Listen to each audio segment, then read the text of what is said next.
Yo guys, Gen here, back with more Minecraft content. Today's episode number 16 will be slightly different from the previous episodes so far in this series, and we'll go into detail on the Sand, Desert, Badlands, and also Mesa biomes, in providing everything you need to know about these deserted, urban, and very quiet for the most part environments, but more so adding in some of the game's exploration adventures into this series, as I believe it's a crucial part of completing Minecraft survival, a fundamental aspect of Minecraft lore. So on that note, without further ado, let's get right into it. So I guess first things first, this is the second exploration video on the series. The first one is linked in the description below and can be found, which is basically about the jungle biome, which was episode 8, and I'm going to continue that trend by doing episode 24 for the next exploration episode. Like I said, it's a fundamental aspect, something I really enjoy, something I want to share with you guys in case there are newer players, returning players like myself who haven't played the game in a very long time and didn't realize the actual depths or the extent of these biomes and how much they have changed over time with regards to levels, terrain, different features, unique items, and so on. So that's what we're going to get into in this video. So now for this episode, as a general overview of these biomes, all of the deserts, badlands, aka the Messa biomes from previous, it consists of sand, which is obviously a block type in Minecraft. It's a gravity affected block that falls if unsupported. Sand is basically common in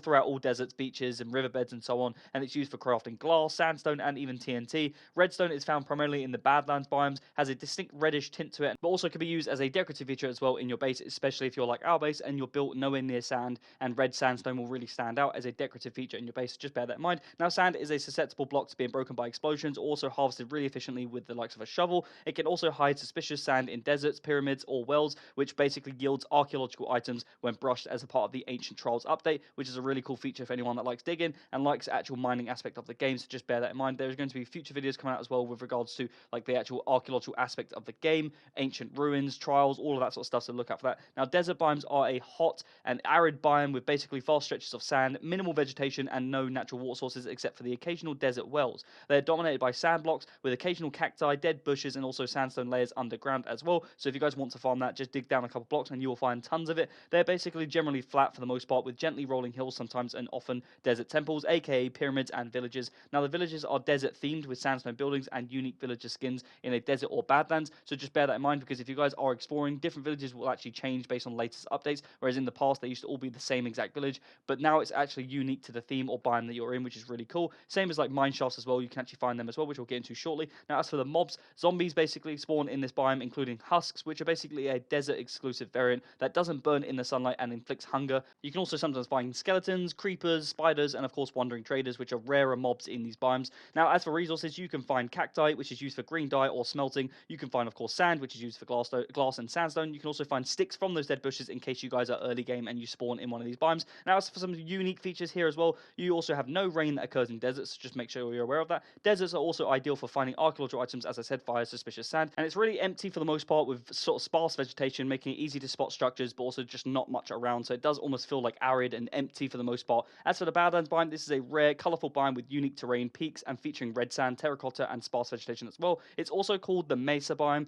which is basically what it used to be called in sort of previous versions of the game. The terrain has really cool visual landscapes with terracotta bands in orange, red, yellow, and other colours as well, like blue. Red sand covers basically the surface, and then with the occasional cacti, dead bushes, and exposed mine shafts as well, which, by the way, I have made a separate video on the channel on mine shafts in itself for any newer viewers or players or returning players to Minecraft, in case you guys are interested and need help on where to find them, how you get them, what best to do when you find a Minecraft, how to explore them, what you can find from them, all of that sort of stuff. So it's linked in the description as well in case you guys are interested. Now, there are different types of variants in these biomes, such as eroded badlands. There are also more extreme spiky terrain and wooded badlands as well, which basically has sort of sparse oak trees, grass, and also contains structures such as, like I said, mine shafts, which are actually exposed above ground, unlike typical mine shafts which are found deep underground in previous versions of the game and pretty much in every other biome. Now, these are rich in gold ores, loot, and all sorts of things that are valuable for early game starts, so make sure you do loot these, guys, in case you guys need them, especially if you're early game, and also in a hardcore world. Play it smart, play it safe, but you'll get an abundance of loot here, so make sure you check them out. This Badlands biome also has no villages or temples, but it does have wandering traders that may appear here as well. Now, as for the mobs, it's same as the deserts. You can literally find husks, zombies, skeletons, etc. There's no unique mobs here or anything like that. Maybe they should add them once upon a time, but there is nothing here out of the ordinary. But of course, there is an open terrain, which makes it a lot easier to see those mobs. They're more visible for the general eye. Now, like I said at the start, episode 24 will be the next exploration video we'll do in this series, which is going to be out in about 2 months' time. We'll be facing more detail into the sort of snow biomes, the taiga biomes, and all that sort of stuff.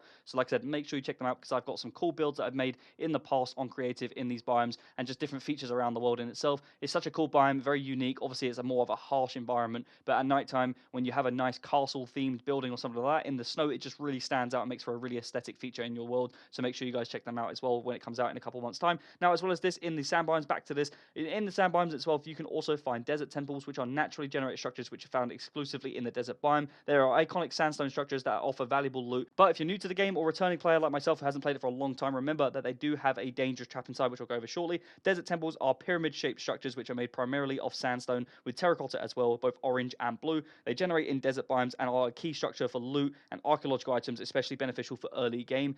Later in the game, they don't really offer anything other than you just want to explore one or find one, or unless you're looking for a trim, an armor trim that is unique to this. Sand temples consist of 4 chests in the central chamber right at the bottom, which contain valuable items such as bones, rotten flesh, strings, spider's eyes. These are all common stuff, but then you have the valuable stuff, which is gold ingots, iron ingots, emeralds, and diamonds, and also some rare items such as enchanted books, golden apples, and even horse armor as well. So these are really good, especially like I said, for early game structures and looting. But as I said, just make sure you are cautious of the trap. A pressure plate in the center of the main chamber, which triggers a TNT explosion if it's stepped on. The trap is hidden beneath the blue terracotta floor in the upper level and is connected to a 9 TNT block sort of 3x3 area down below. It is in a secret chamber below, so if you're not careful, you are going to basically die. So as a safety tip, avoid stepping on that pressure plate. Break it with a pickaxe or disarm it by mining around it carefully is what I'd basically suggest. Now, as for how to find desert temples via exploration or just generally, these basically can be identified by vast sort of sand plains, cacti, dead bushes. Temples are visible from a distance due to their size and distinct pyramid shape. You can also use a cartographer trader in a nearby village, or of course a trading hall if you or another player in the server has one of these set up, and you can just use the cartography table to obtain the explorer map, which will lead to a desert temple. Now, desert temples are pretty common in the desert biome, which may require exploring large desert areas to find one. They are, like I said, they're quite sort of rural and there's not much going on, so sometimes it can take a while, especially if you're on foot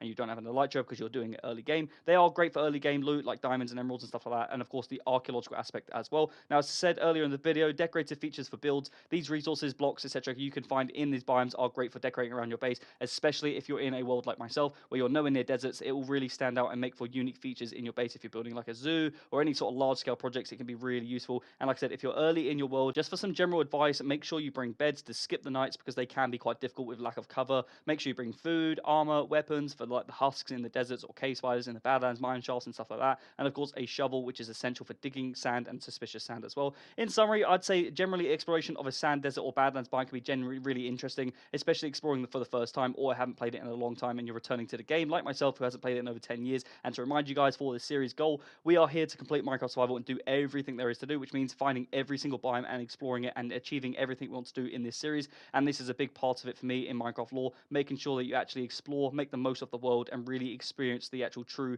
Minecraft lore in itself. That is pretty much the main gist of this series. But of course, if you have seen these biomes many times over, they can become very boring as they are quiet, and sometimes there's just not much going on. It's very empty and rural with very little color, unless you're of course in a Badlands with all different peaks and colors and stuff like that. But like overall, I think it's generally a pretty quiet experience, and there's not much to do in these biomes in itself. So once you've seen it, it's kind of ticked off the list, and you don't really necessarily go back there, unless of course you have a reason to, i.e. you found something interesting, or you're trying to tame a camel and you're trying to get one back to your base, or whatever it may be. But as I said, episode 24 in a couple months' time will be around the taiga biomes, the ice, the snow, and all of that sort of stuff. So stay tuned and look out for that on the channel. If you've enjoyed the video and appreciate the content, do not forget to like and subscribe, as it massively helps me out, and comment down below if there's any tips that you might have for any newer players or returning players like myself who haven't maybe got any idea on these biomes, or if there's anything that you found that's interesting around these biomes or anything in general, let me know down below in the comments and I'll get right back to you. I'm Vision SGen. I really hope you enjoyed the video, and I'll see you in the next one.